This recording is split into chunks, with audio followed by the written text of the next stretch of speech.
நாகப்பட்டினம் மாவட்டம் வேளாங்கண்ணி ஆர்ச் பகுதியில் ஆட்டோ ஒன்று கட்டுப்பாட்டை இழந்து ஜவுளிக்கடையின் முன்பகுதியில் மோதியதில் முகப்பு கண்ணாடிகள் உடைந்த சிசிடிவி பதிவு வெளியாகியுள்ளது. இந்த விபத்தில் கடை ஊழியர்கள் யாருக்கும் காயம் ஏற்படவில்லை எனவும் ஆட்டோ ஓட்டுநர் மதுபோதையில் இருந்ததாக போலீசார் தெரிவித்தனர்.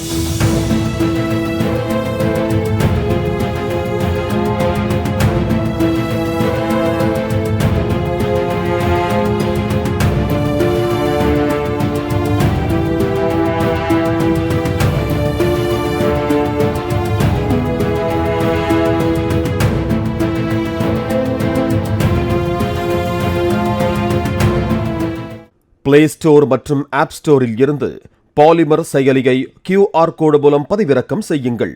செய்திகளை உடனுக்குடன் பெறுங்கள்.